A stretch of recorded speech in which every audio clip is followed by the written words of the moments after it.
Hoje estamos tendo o prazer de receber aqui, mais uma vez, o nosso irmão, que vem da cidade de Bauru, o Edgar Miguel. A gente pode acompanhar sempre o trabalho dele pela internet, pelo Facebook, é sempre palestra, né, Edgar? Mas hoje estamos tendo o privilégio de ter aqui ao vivo, pessoalmente, nosso querido Edgar Miguel, nosso irmão. E o tema da palestra é uma pergunta. Que procura, seu Edgar Miguel? Será que ele vai contar o que ele procura aqui para a Bonita? Aqui na nossa casa? Boa noite. Se bem-vindo, viu? Muito obrigado.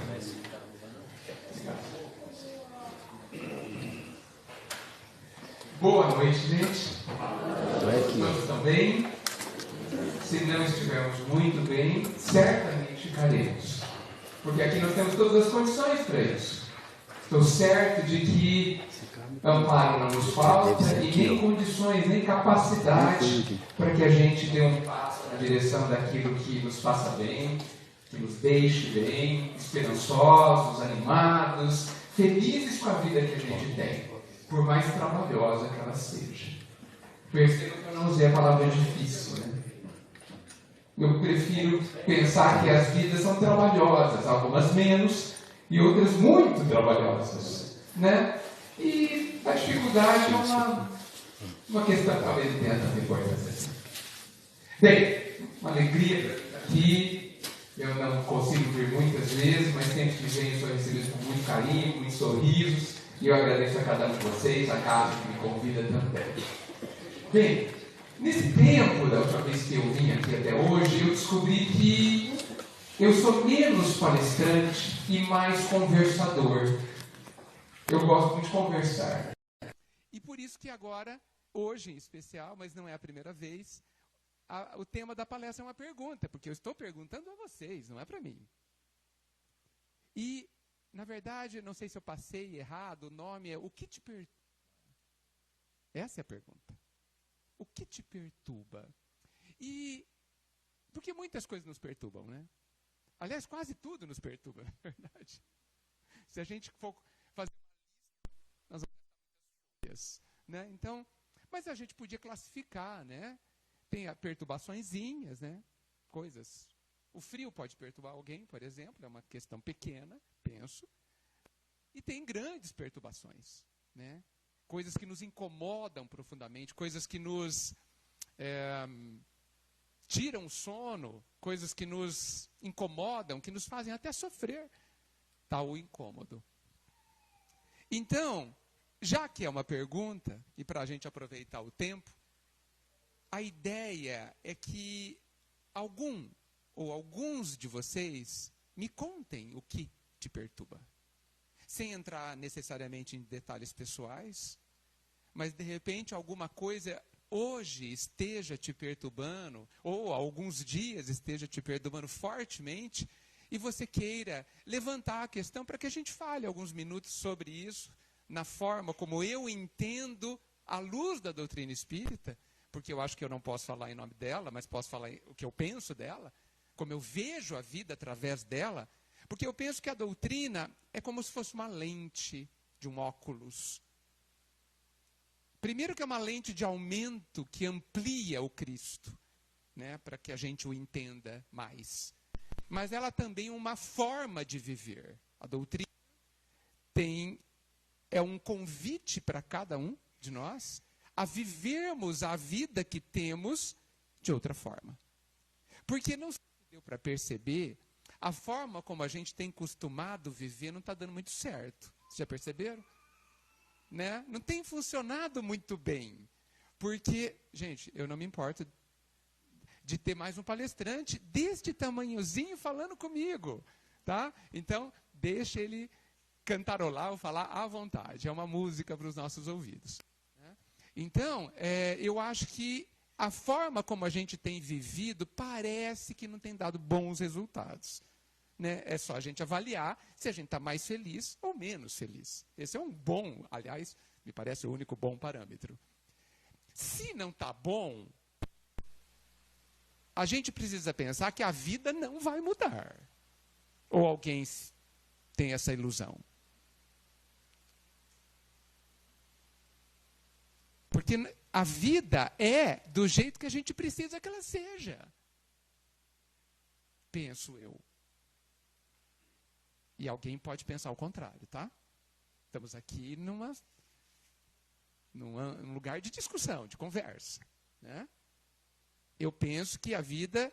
Eu não gosto muito de falar que a gente tem a vida que merece, que parece que é meio pesado isso. Eu prefiro pensar que a gente tem a vida que precisa.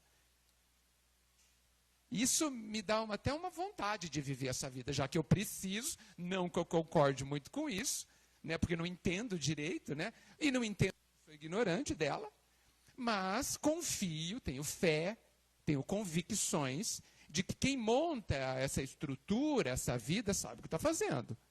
Muito mais do que eu. Da mesma forma que meus pais sabiam o que estavam fazendo sobre mim quando eu era pequeno. Me mandaram, por exemplo, para a escola. Eu fui chorando. Eu não queria ir, queria continuar brincando. Mas eles ignoraram os meus pedidos, as minhas lágrimas. Que bom.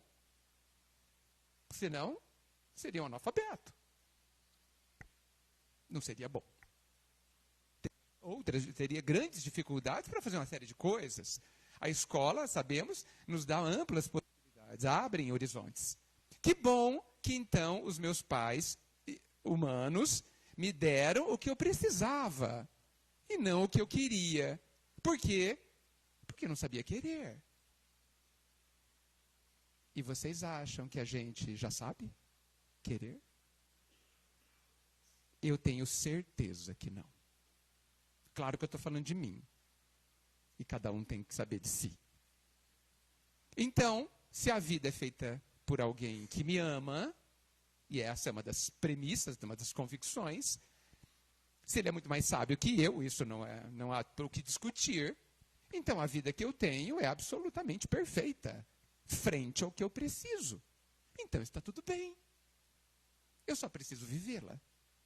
Sem revolta, sem preguiça, porque ela é trabalhosa, e animado, porque eu tenho certeza que ela vai me levar para um bom lugar se eu a viver corretamente. Esse é um bom começo de conversa, não acham? Tá para a gente conversar aí bastante. Mas alguém se animaria a contar o que te perturba?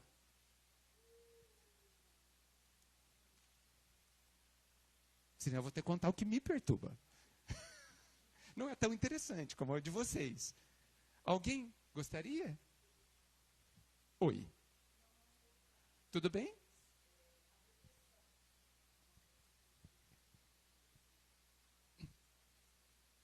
A depressão. A depressão tem várias causas. Claro que a gente precisa pensar que o que é depressão, né? Se nós estamos falando de um desânimo, não é depressão. Aquele dia que você acorda meio desanimado, você não está em depressão. Depressão, talvez você tenha querido dizer da doença depressão. Da doença que hoje já tem classificação, né? Já temos alguns remédios que nos ajudam, né? E que ela é uma doença, é preciso pensar isso, porque muita gente acha que é piti de alguém, né? Que muita gente acha que é, esqueci o nome. Frescura, obrigado. Né? De alguém, e não é. É uma doença. Tá certo? Tanto que se você toma alguns remédios, você melhora. Né? Mas os remédios, sabemos, não cura.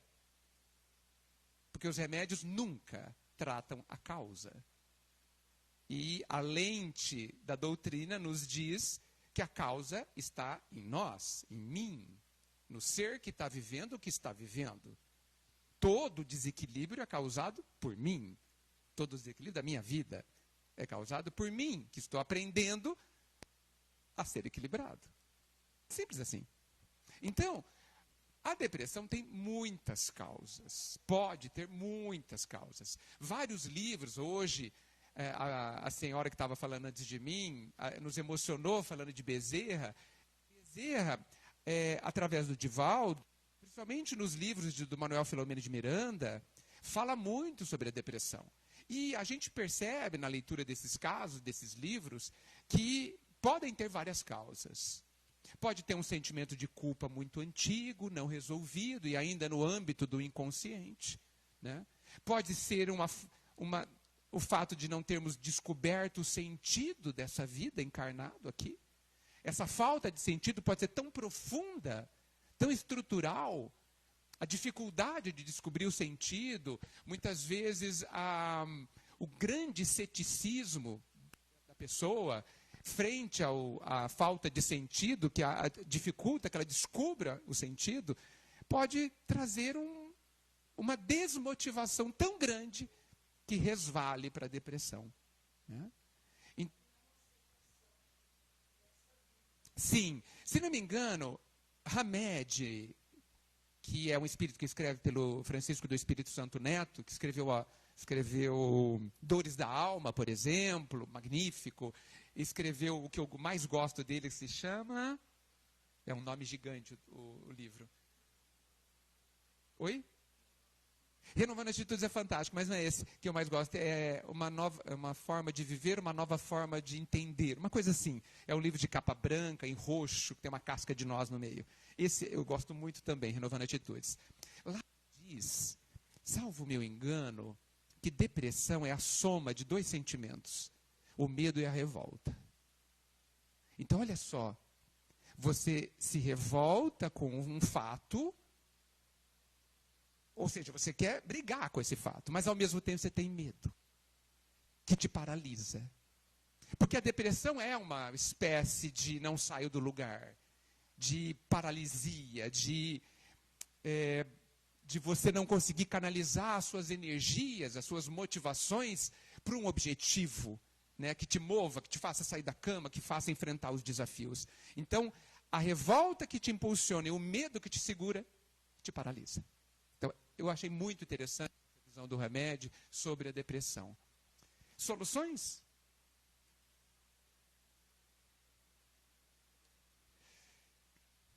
Certamente a solução está no Evangelho.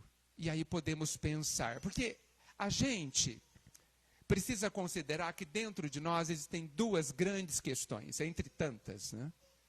Uma é o desejo. O outro é a vontade. Ok? O desejo e a vontade. Às vezes, hoje, por exemplo, talvez eu não quisesse vir dar palestra.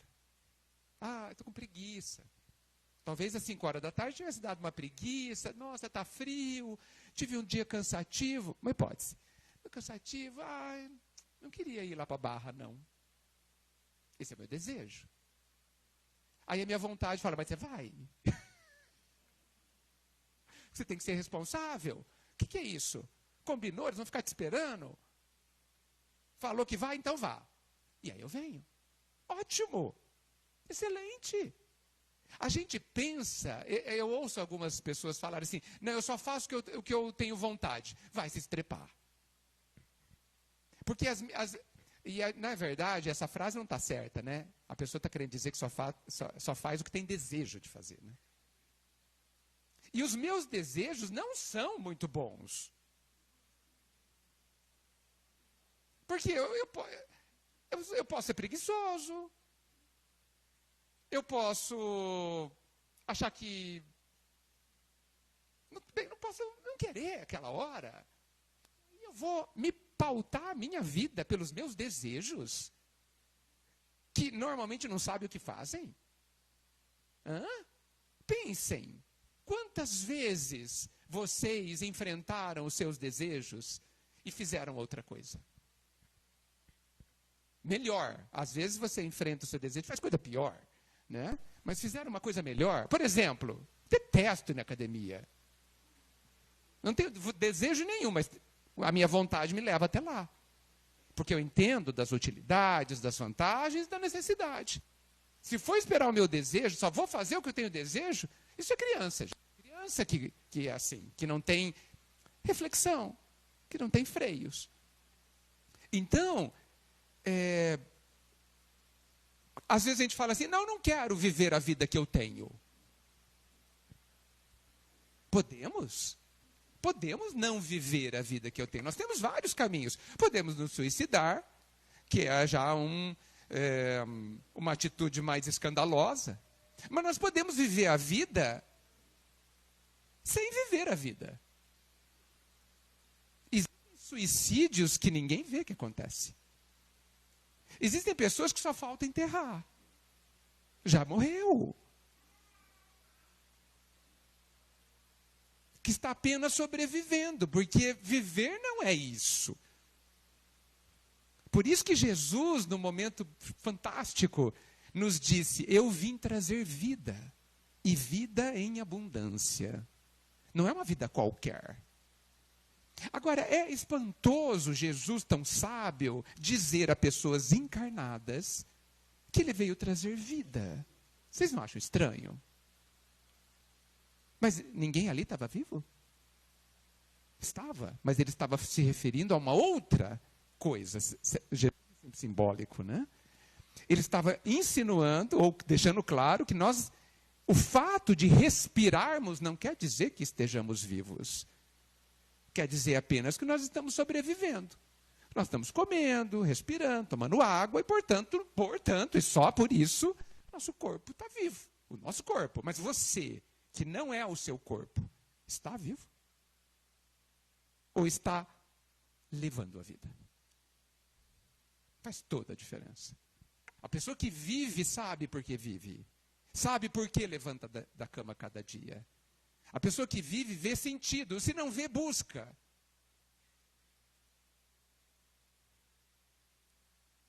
Muitos de nós não temos grandes convicções, mas estamos buscando convicções. Isso é estar vivo. Mas alguns estão no piloto automático. Muitos de nós estamos no piloto automático. Levantando, trabalhando, dormindo. Emmanuel fala que existem pessoas, espíritos, que nascem e renascem muitas vezes sem nenhuma alteração, sem nenhuma transformação. Eles não estão vivos, estão sobrevivendo, estão seguindo. Não conseguem se matar, porque ninguém consegue se matar. Matar o corpo, sim. Matar a si mesmo, significando que matar é não pensar e nem sentir. Isso não é possível. Ninguém tem esse direito, nem essa autorização. Nós, para sempre, sentiremos e pensaremos. Para sempre. Que bom. Então, a revolta, muitas vezes, está por trás das depressões, mas não só das depressões, porque existem revoltas óbvias. Eu prefiro o revoltado óbvio do que o revoltado desanimado. O revoltado óbvio, pelo menos, está brigando. Tá? Eu prefiro. Está esperneando. Eu prefiro que esperneie. Porque representa uma busca, de certa forma. Né? Aquele que se recolhe em si mesmo, e eu não estou fazendo nenhuma crítica, porque não é muitas vezes um desejo consciente, ele desiste. Desistiu de viver. Né? Desistiu de viver deste jeito, porque não aceita que seja deste jeito. É uma situação de grande sofrimento, sem dúvida. Né? Solução? Fazer o que não tem vontade. O que não tem desejo. Eu não tenho vontade de levantar, mas levante. Eu não tenho vontade de trabalhar, mas trabalhe. Eu não tenho vontade de falar, mas fale. Eu não tenho vontade de fazer um bolo, mas faça. Mostre quem é que manda em você. O seu desejo ou a sua vontade? Emmanuel, no livro Pensamento e Vida, fala de uma forma fantástica. Existe uma palestra do Arthur Valadares chamada A Vontade, que eu recomendo fortíssimo para que a gente estude um pouquinho mais sobre a vontade e sobre as diferenças em relação ao desejo. É a vontade que nos faz evoluir.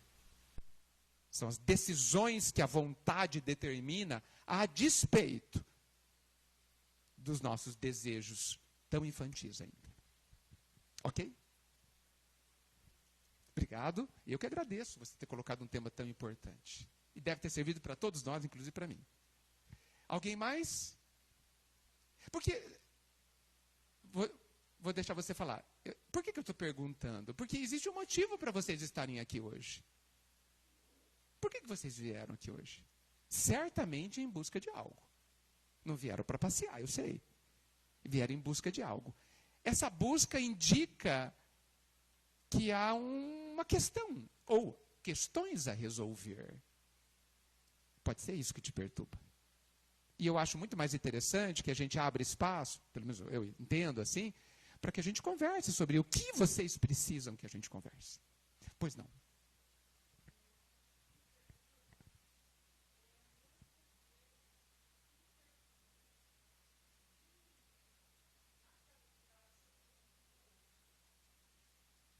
Excelente perturbação essa.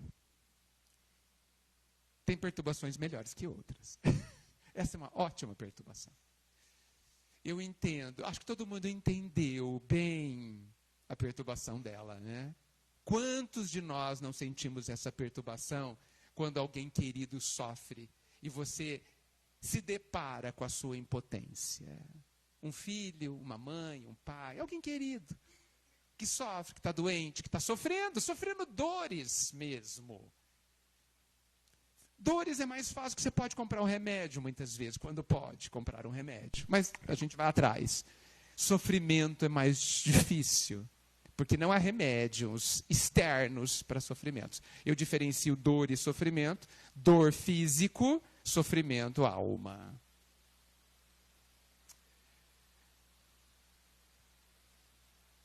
Olha, é preciso que a gente entenda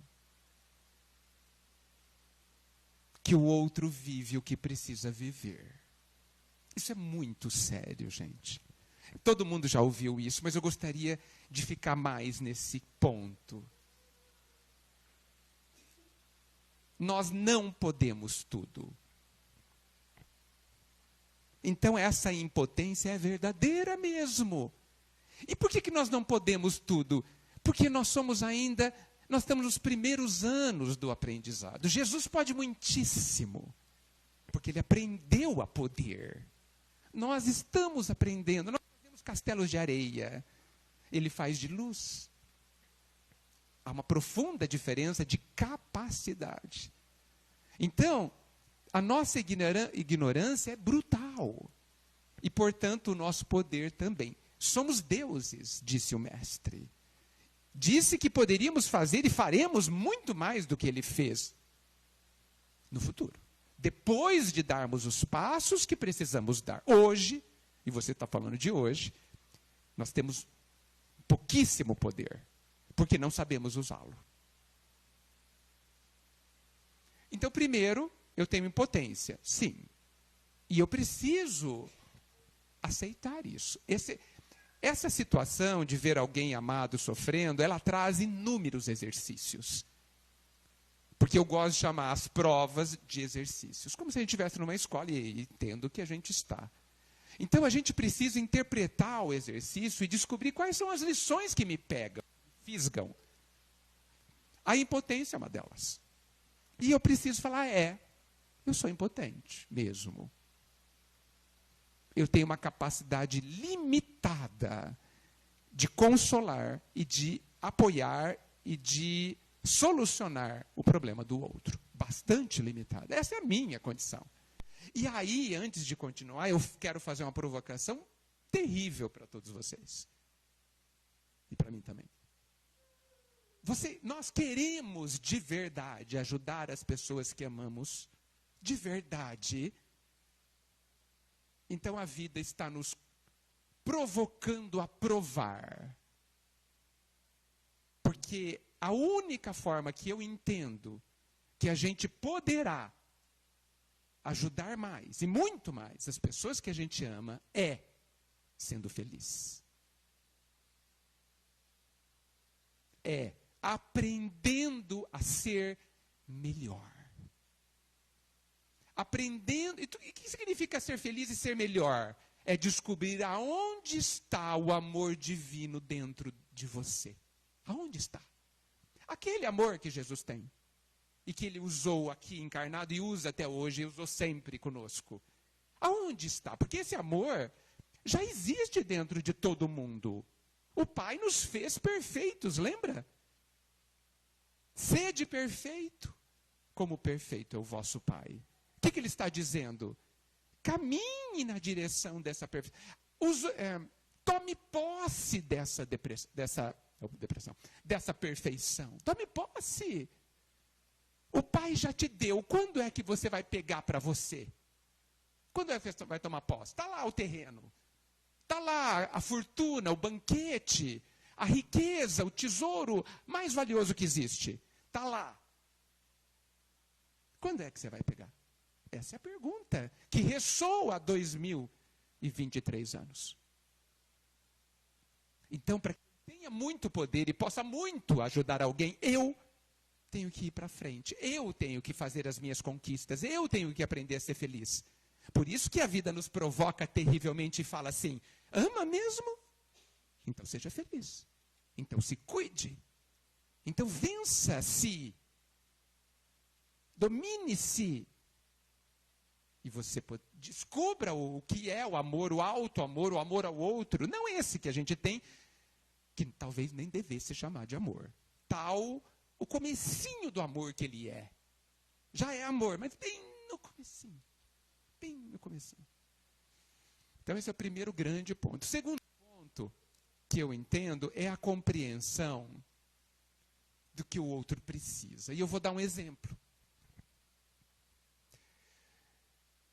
Acho que todo mundo que tem filhos já teve que pegar um filho de 1 ano, eu não sei as datas certinho, e levar para vacinar, né? É 1 ano, 2 anos, não sei.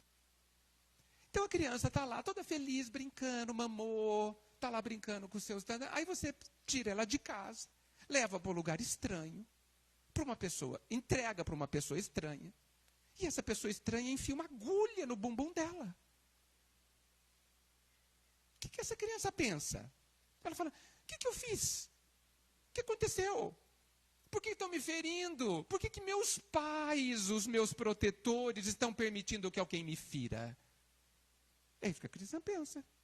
Penso eu. Meu Deus, o que eu fiz de errado? Por quê? Agora eu estou sozinho, ninguém mais me ama. É assim que a gente pensa, né? Ninguém mais me ama, ninguém vai cuidar de mim, meu Deus, estou perdido. Aí os pais falam assim, calma, filho. Isso passa. Calma, filho, é para o seu bem. Não é assim? A gente fala. Né? Deus não fala isso para a gente, gente.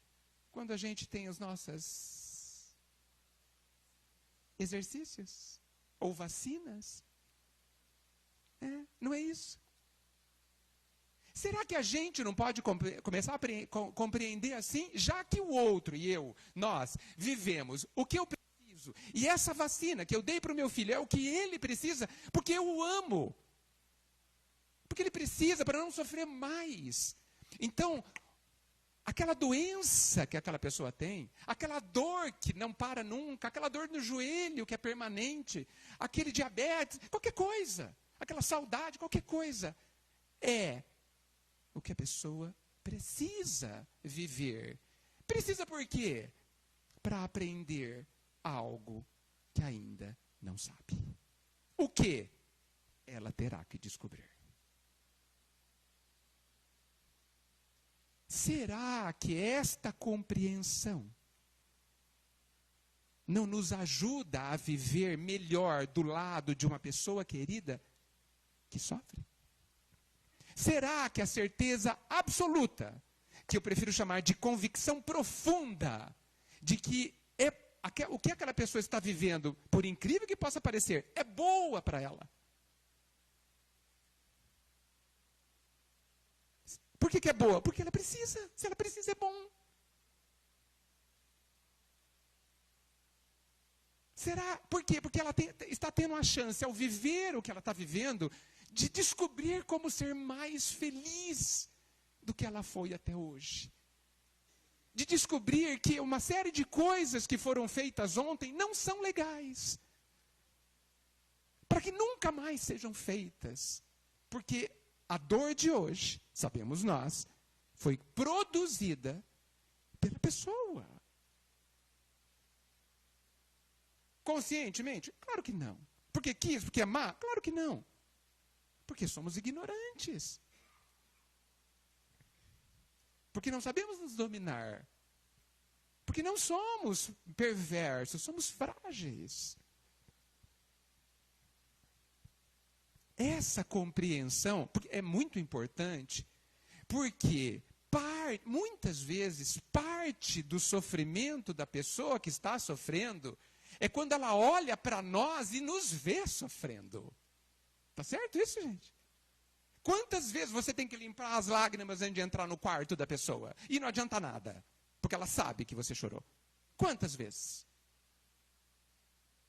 Então percebam, confirmando o que eu disse há minutos, se eu estou bem diante da dor da pessoa que me ama e eu a amo, ela vai ficar mais aliviada.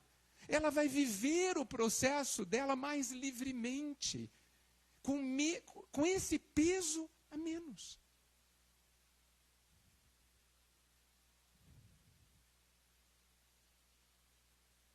E não queiramos estar no lugar da outra pessoa. Graças a Deus, Deus não atende os pais, porque senão nenhum filho ia fazer cirurgia mais nessa vida.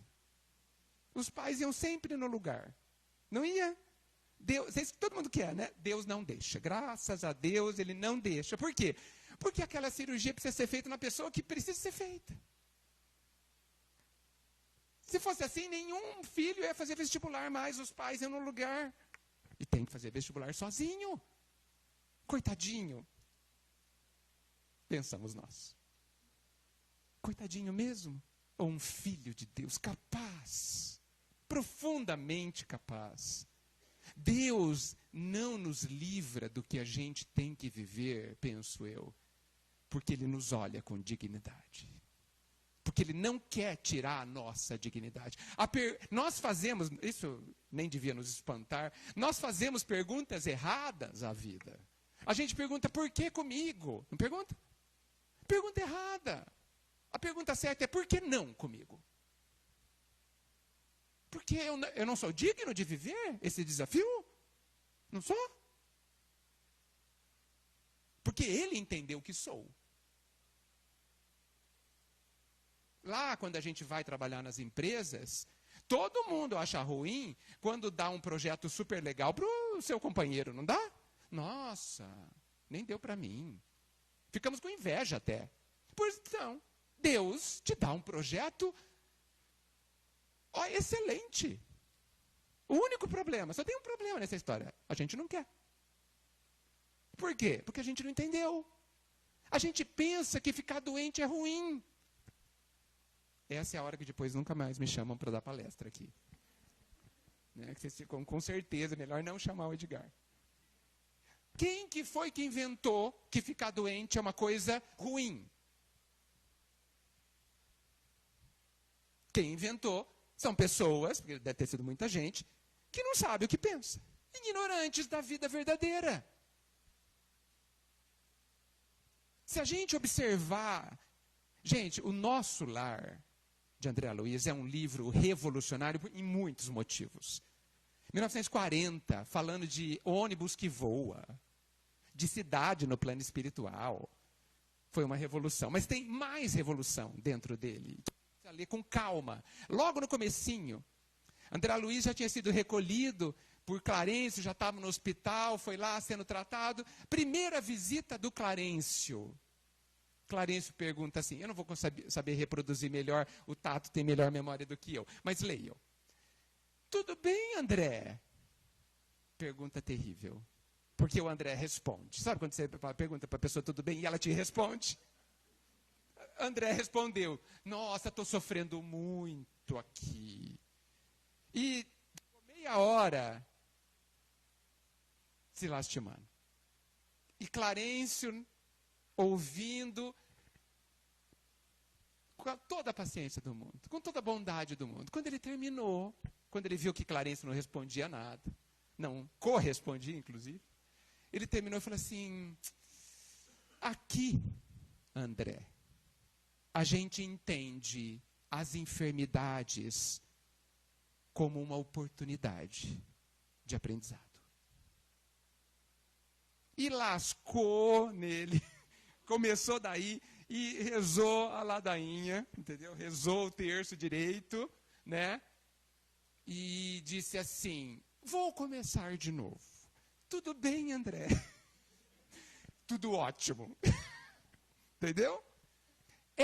O que Clarencio disse precisa gerar muita reflexão dentro de nós. Aqui no plano espiritual. E se não no plano espiritual é melhor que aqui. Porque eles estão mais lúcidos do que a gente. Estão mais despertos do que nós. Aqui, enfermidades, doenças são oportunidades. Poxa, alguém aqui não quer oportunidades? A gente reclama que não tem oportunidade nessa vida, não é? Ai, não tive oportunidade de ter sucesso, de ser melhor. Teve sim. A maioria a gente desprezou e não compreendeu. A gente ainda vive uma ilusão terrível. A gente pensa que oportunidade é ganhar na loteria. E eu, quando passo em frente à lotérica, oro por quem está na fila. Sabe por quê? Porque alguém vai ganhar. Coitado dessa pessoa. A encrenca que ela vai se meter. Alguém sabe viver direito com 30 milhões de reais? Alguém sabe? Eu acho que não sei, não jogo, porque eu posso ganhar. E eu já falei para Deus, se Ele quiser me dar essa prova, Ele que se vire. Eu não vou ajudar. Mas quem entra na fila está ajudando, está procurando encrenca, plantando vento e vai colher tempestade, porque um dia ganha. Nós sabemos, vou dar outro exemplo. Nós sabemos viver com saúde, gente? Não sabemos. Tanto é que adoecemos. Quem sabe viver com saúde, não adoece. Adoece talvez por outros motivos, não porque não soube usar essa característica tão importante. Então, a gente busca encrenca, a gente busca saúde, a gente busca riqueza, a gente busca poder. Sabemos lidar com estas forças? Não sabemos. Por isso que as enfermidades, não ter muito dinheiro, ou quase nenhum às vezes, ter limitações físicas ou de oportunidades sociais, são oportunidades riquíssimas. Riquíssimas.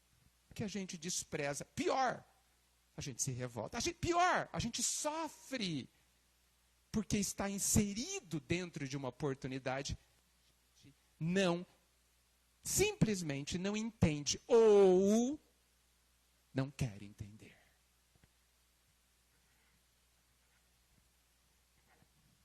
Ah, mas eu sonhei que minha vida seria diferente. Desculpa, sonhou errado. Ah, mas eu não tenho direito? Tem. Opa, você tem. Eu não tenho direito a ter uma vida confortável, uma vida menos trabalhosa? Sem dúvida. Mas a lei é clara. Como é que eu conquisto estas coisas? Simples. Cada um segundo as suas obras. Cada um terá a colheita do que plantou. Simples. Mas a gente não quer plantar o que é bom. A gente quer plantar o que o nosso desejo manda. E o nosso desejo, lembra, é uma criança de 4 anos. Nem mal, nenhuma criança de 4 anos é má, mas não sabe o que faz. O mestre, que segundo o Livro dos Espíritos é modelo e guia, veio para guiar crianças de 4 anos que não sabem o que fazem. Veio para ser o modelo. Me imitem. E nós vamos ganhar o quê? O amor do Pai? Não. Porque a gente já tem. Porque se eu fizer bobagem ou não fizer bobagem, o amor continua lá, imenso, está lá. Isso porque Jesus disse isso. E segundo, porque a parábola do filho pródigo explicitou de uma maneira belíssima, que é exatamente assim. O amor do Pai independe do que a gente faz. Então o que eu vou ganhar? Eu vou ganhar o direito de ter paz. O direito de ter vidas menos trabalhosas. Por que Bezerra não quer ir para um mundo de luz? Penso eu por 2 motivos. Primeiro, que Ele nos ama. Ama muitos aqui. E segundo, porque Ele já vive no mundo de luz, que é dentro dele. E quando nós alcançarmos essa condição, e alcançaremos aos poucos, não importa onde a gente vai estar. Não importa. Podemos ir para um planeta muito pior que a Terra. Ou muito melhor, não vai fazer a menor diferença. Por quê? Porque eu moro aonde eu vivo de verdade. Aonde eu vivo? Dentro de mim. A casa verdadeira onde a gente vive é dentro de nós. Por isso que existem pessoas que vivem em casebres. Em casas mal cheirosas, espremidas, tristes, escuras. Mesmo que do lado de fora seja um palacete. E tem pessoas que vivem num palacete íntimo, arejado, colorido, musical. Mesmo que do lado de fora more na rua. E a gente, gastando bastante tempo em só querer casas externas bonitas. Eu não estou recriticando as casas externas bonitas. Vejam como eu coloquei. Só gastando tempo dessa forma. Podemos, devemos. Mas será qual casa deve vir primeiro? A do lado de fora ou a do lado de dentro? Qual casa que precisa dos primeiros tijolos? Dos primeiros serviços? Dos primeiros projetos e as primeiras obras? A interna não é. Então, tudo isso para te responder. Você vê que eu não tenho muito poder de síntese, né? Porque é muito ampla essa questão. A sua questão trouxe uma amplitude que eu entendo que precisa que a gente navegue por muitas questões. Que bom que eu estou do lado de uma pessoa querida que está nesse exercício. Que privilégio! Por que a gente muitas vezes não quer? Porque eu tenho que dar conta dos meus sentimentos. Esse é o problema. Não é um tanto porque a outra pessoa que eu amo está sofrendo, mas é outro tanto porque eu estou sofrendo. E aí eu tenho que me perguntar, e está sofrendo por quê? Porque não compreende. Tudo que eu acabei de dizer, que o outro está vivendo uma fantástica oportunidade. Fantástica. E a gente, como se a pessoa tivesse, sabe quando a pessoa está estudando muito para o vestibular, passa 12 horas estudando? Vamos ajudá-la, levar um leitinho, levar um café, trocar de roupa, arrumar a cama. Vamos ajudá-la a viver esse processo, que é dela. Ah, mas a pessoa não compreende. Isso é o problema dela. Gente, compreender o problema faz parte do exercício. Quem já foi professor, eu me lembro, eu fazia cursinho, o professor falava assim, a resposta está dentro do problema. Leia o enunciado direito. Eu lia, não entendi, não sabia nem por onde começar o exercício. Porque eu não sabia ler. E o primeiro item do exercício da vida é compreender qual é o problema. Qual é o exercício. E a gente confunde tudo, muitas vezes. Confunde tudo. Existem doenças crônicas, por exemplo. Vocês sabem várias delas. As doenças crônicas são doenças que nos limitam a fazer algumas coisas, certo? Não? Por exemplo, diabetes, eu não posso comer muito doce. É uma limitação, não é? Dor no joelho. Dor no joelho, tem que trocar o joelho, colocar prótese, não quero, tal. Não posso ficar andando muito, tem que andar devagar. Limitações, não é? É uma limitação física. Qual é o exercício desses dois exemplos que eu dei?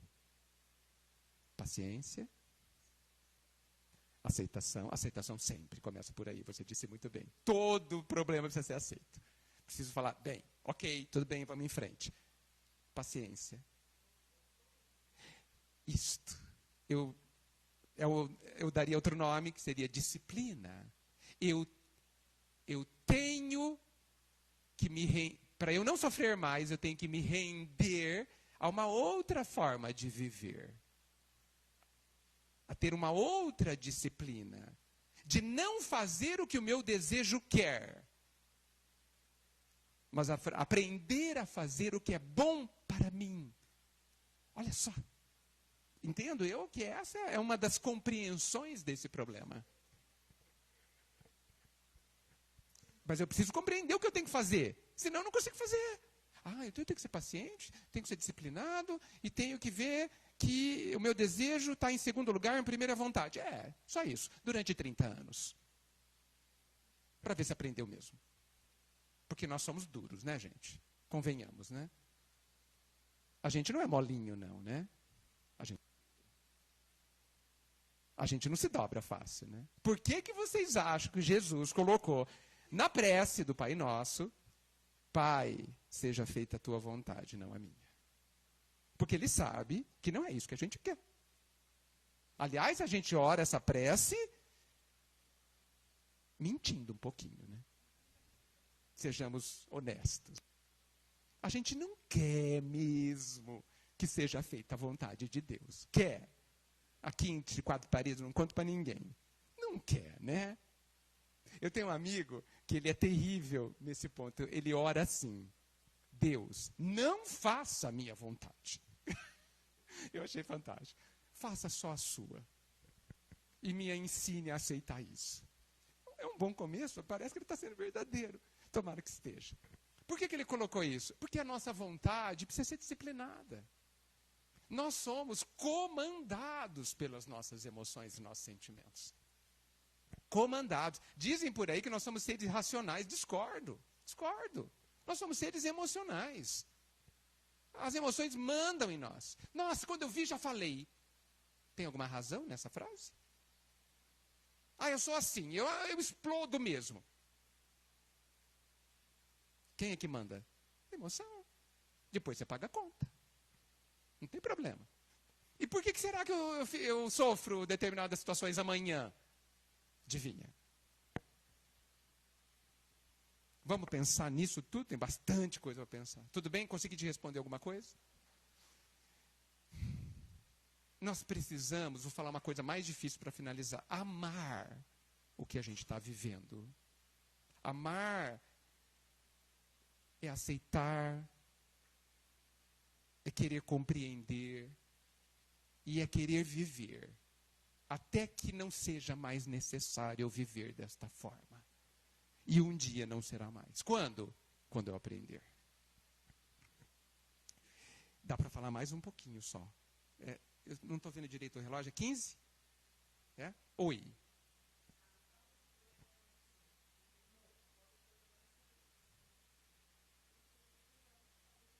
A falta de tolerância é sua para alguém ou de alguém para você ou entre eles, de forma geral? O que exatamente te perturba na falta de tolerância? Entende o que eu pergunto? O que exatamente te perturba? Você gostaria que fosse diferente? Eu também, todo mundo. E por que não é? Por que não é, gente? Por que as pessoas não se entendem? Por que as pessoas não têm paciência umas com as outras? Por quê? Essa pergunta, extremamente importante, o caminho de responder é quando eu pergunto para mim por que eu sou intolerante nas situações que eu sou intolerante. Por quê? Se perguntem. Por que eu não tolero determinadas coisas? Por quê?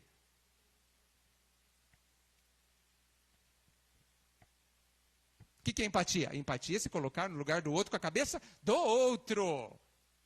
Não com a sua.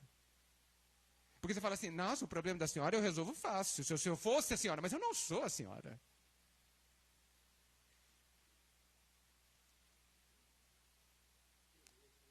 O outro é o outro. E nós temos uma dificuldade tremenda para entender o que é o outro. Não é quem, é o quê. Gente, o outro tem o direito de ser quem ele quiser ser, do jeito que ele quiser ser, na hora que ele quiser. ser. Nós não admitimos isso que eu acabei de dizer, certo? Não, a gente fala aqui porque é bonito, tá certo? Na hora do vamos ver, não tem não. A gente fala assim. Ou não fala isso, mas age de uma forma desrespeitando o direito da pessoa. Eu gosto de falar assim, o ladrão tem o direito de te roubar. É uma frase contundente, eu falo de propósito. Tanto é que ele te rouba. Não rouba? Muitas vezes. Então, a vida não deu essa liberdade a ele? Deu. Se a vida deu, é porque pode. Por quê? Porque a colheita, a plantação é livre. Eu planto o que eu quiser. Se eu chegar aqui e matar todo mundo, eu posso. É um poder. A vida vai deixar? Não creio. Por quê? Porque vocês, muitos de vocês, não precisam viver isso. Então a vida fala, epa, calma lá. Você quer matar todo mundo? Não pode. Alguns, tudo bem. Todo mundo, não. Tem alguns que têm que continuar aqui, tem alguns que não precisa viver este exercício de desencarnar de uma forma violenta. Alguns precisam, então ele deixa. Se ninguém precisa, eu não entro nessa sala. Com essa intenção. Agora, eu estou livre para fazer uma série de coisas. Eu estou livre para ofender alguém. Estou livre. Mas eu não sou livre para não viver as consequências do meu ato. A gente parece que não entendeu essa questão. E a gente quer, assim, impor a nossa forma de pensar para o outro. Depois a gente tem medo de obsessores. É um espanto. O que o obsessor faz, gente? O desencarnado. Vou falar de um jeito que vocês vão entender claramente. O obsessor desencarnado quer que alguém faça o que ele quer. Conhecem alguém lá em casa? Sim. Conhecem alguém lá em casa que quer que você faça o que ele quer, o que ela quer? Conhecem? Então, obsessor. E a gente tem medo dos desencarnados. Eu acho que a gente devia ter medo dos encarnados. Coitado dos desencarnados. Dá dó deles.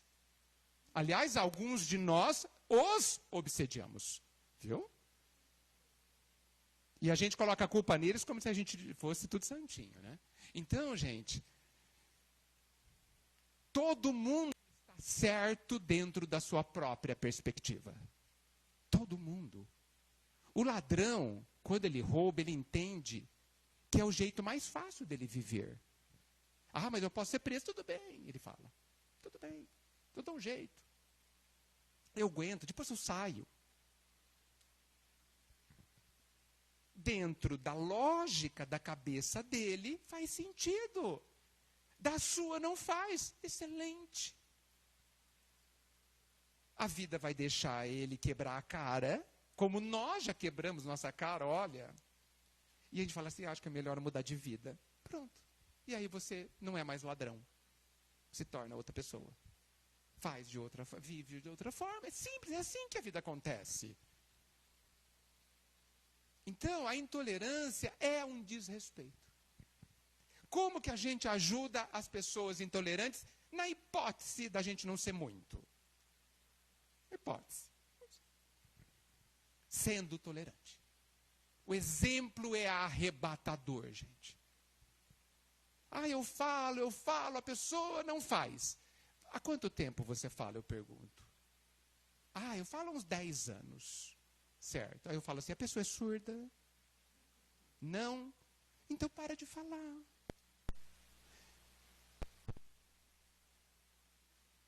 Mas não porque você desistiu. Mas porque você mudou de estratégia. Existe uma diferença muito clara entre o teimoso e o persistente. O teimoso, ele tenta chegar no objetivo 1000 vezes, mas tem um problema, ele tenta do mesmo jeito. Não deu certo a primeira, não deu certo a segunda, na 1000, não deu certo, ele continua tentando. Esse é o teimoso. Não vai longe. Adianta? Se não adianta, não perca tempo. A gente aguenta, né? Eu conheço pessoas, mas eu tenho que falar então. Você tem que falar. Você, eu falo para a pessoa, não aguenta não falar. Você tem algo a resolver dentro de você. Não a pessoa está muito bem com a vida dela, com a vida errada dela. A errada, entre aspas, porque eu não sei se está errado. Não sei, quem sou eu para julgar? Deixa Deus julgar. Mas porque muitas vezes a gente apenas quer que a pessoa faça de um sujeito. Quem disse que o jeito dela está errado? Quem disse? Quem tem essa certeza?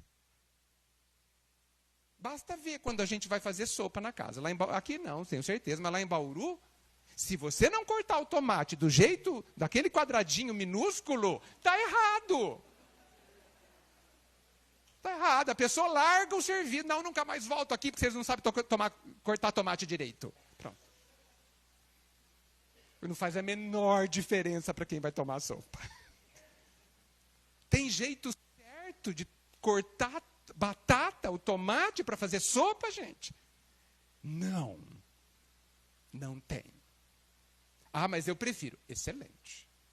Excelente. Então, na sua vez, você faça conforme você prefere, tem todo direito. Mas impor que a outra pessoa corte a batata do jeito que você quer e brigar com ela. Esse exemplo bobinho, que não é bobinho, porque isso acontece em Bauru. Eu sei que aqui em Barra não, mas em Bauru acontece. Entendeu? Joga isso para outras situações. Eu sim, quando eu não aguento ver a pessoa fazendo do jeito que ela quer, eu que tenho que respeitá-la. Claro que eu estou falando de determinadas coisas que estejam dentro de um contexto razoável. E não estou falando de filhos muito pequenos, que filhos muito pequenos precisam ser mandados. Estou falando deles, estou falando de gente adulta. Tá certo? Isso é muito importante, gente. Então, a gente precisa, para ajudar alguém, falou 10 anos, falou 5 anos, não adiantou, para de falar e vai dar exemplo. Mas não dá exemplo para jogar na cara. Porque aí não adianta. Vamos ser persistentes. O pai, gente, nunca desiste de nós. Viu? E olha que a gente é teimoso, hein? A gente é teimoso, hein? E ele está lá, feliz e contente. Feliz e contente. Fazendo a parte dele, cumprindo o seu trabalho, em paz.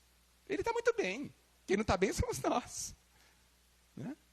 Então, estejamos bem também, compreendendo o processo do outro. Você falou 5 anos, 3 anos. Não adiantou? Viva. Viva do jeito que você entende ser o melhor. Viva bem. Mas eu estou abandonando a pessoa. Não. Esteja por perto, se a pessoa cair, vá lá e levante. Nunca fale, eu te avisei. Nunca, nem pense. Que o seu olhar não diga isso. Pelo amor de Deus. Senão a gente não aprendeu direito nada. Entendeu? Porque quando a gente se aproxima de Jesus, o olhar dele é de absoluta compaixão. E deveria ser, eu te disse. Ele poderia falar isso. Eu avisei, faz 2000 anos que eu estou avisando. Ele poderia. E ele não diz. Vamos imitá-lo. Vamos ter amor e compreensão. Porque se o outro não compreende o que a gente já compreende, existem pessoas atrás de nós que olham para a gente e lastimam a nossa cegueira imensamente. E por estarem bem, por viverem numa casa iluminada, nos apoiam em silêncio, sem que a gente saiba o nome. Nos amam, nos ajudam, nos dão dicas, nos dão oportunidades, sabendo que a gente vai falhar 1000 vezes. 1000 vezes. E 1001 e infinitas vezes abre oportunidades e os braços para nos receber em todas elas. Porque um dia nós conseguiremos. Porque esse é o determinismo divino. Nós chegaremos lá. Que bom, né? Que alegria saber que um dia a gente vai ser que nem o Bezerra. Que um dia a gente vai ser mais do que ele. A gente que o admira tanto, como a gente ouviu hoje, e é realmente alguém que nos emociona, devemos nos inspirar nele. Não ficar pensando, ele está longe, meu Deus, quantos anos eu vou demorar? Não importa, eu chegarei lá, nós chegaremos lá. E isso deveria nos animar a levantar da cama todos os dias. Seja com dor ou sem dor. Porque só para finalizar, Jesus dizia assim para muitos, vai e não peques mais, né? Disse isso para o leproso, para o cego, vai e não peques mais. Nós que temos culpa no cartório, só percebemos o final da frase, né? Eu não posso pecar mais. A gente pensa assim, né? Quase todo mundo se esquece do começo da frase. Vai. Não pare. Pode cair, mas levante. Pode ir para trás, mas vai de novo para frente. Até quando? Infinitamente. Até você aprender. Até descobrir até desenvolver toda a felicidade, toda a paz dentro de si. Eu estarei contigo. Falta-nos algo? Acho que não. Muito obrigado por esse papo tão gostoso. Que assim seja.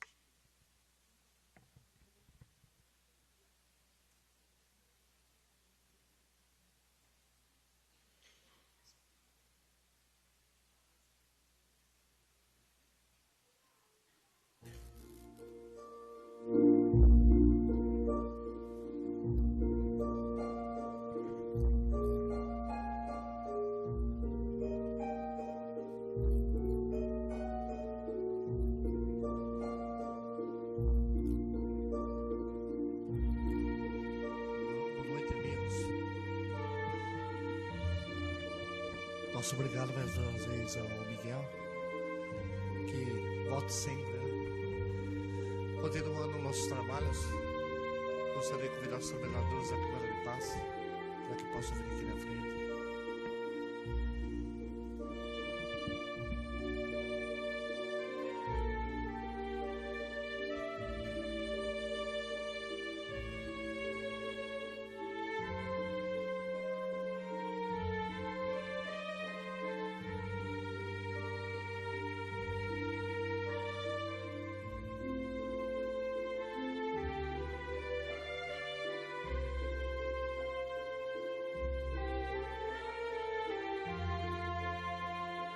Continuando com a nossa sintonia de amor e paz, os nossos pensamentos elevados às alturas infinitas, buscando a Deus, ó Jesus, buscando nossos amigos espirituais e agradecer mais uma vez a oportunidade de estarmos reunidos na nossa casa de oração.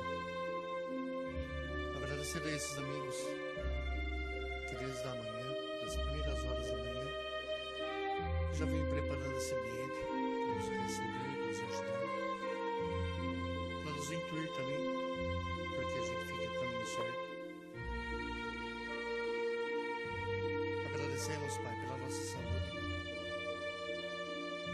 Agradecemos pela liberdade do corpo físico de estarmos aqui. Agradecemos, Senhor, pelo pão na nossa mesa. Agradecemos, Pai, pelo novo despertar, onde possamos corrigir alguma de nossas falhas e sermos melhores amanhã do que o que fomos hoje. Agradecemos também por permitir que os benfeitores espirituais possam visitar todos aqueles irmãos que o nome está na nossa caixinha de pedidos, que todos possam ser amparados. Agradecemos também por termos um lar para onde retornar. Agora quero pedir aos médios que possam erguer as suas mãos nossos amigos espirituais possam dividir toda essa energia, todo esse amor a cada um de nós. Porque já durante a palestra, eles já estão trabalhando com a gente e sabem a necessidade de cada um. Agora vamos com todo esse amor aos nossos lares. Vamos adentrando cômodo por cômodo, que fique tudo iluminado no nosso lar e também as pessoas que lá se encontram. Vamos também aos orfanatos, aquelas crianças abandonadas. Que Deus no futuro próximo possa colocar a família de bem no caminho daquelas crianças. Agora vamos ao nosso local de trabalho. Vamos adentrando com respeito e gratidão. Que fique todo iluminado ao nosso local de trabalho e também aos nossos amigos. Vamos também aos asilos, nossos irmãos velhinhos. Que Deus possa colocar um irmão amigo ao lado deles, que evite a solidão ou a depressão. Agora que estamos no inverno, que possa ter sempre uma alma caridosa aquelas pessoas em situação de rua. Que essas pessoas traídas se serem paradas. Agora você que tem um amigo muito querido, que está em dificuldade, vá com seu pensamento até essa pessoa, vá com todo esse amor, toda essa paz, toda essa energia, vá com seu pensamento até essa pessoa.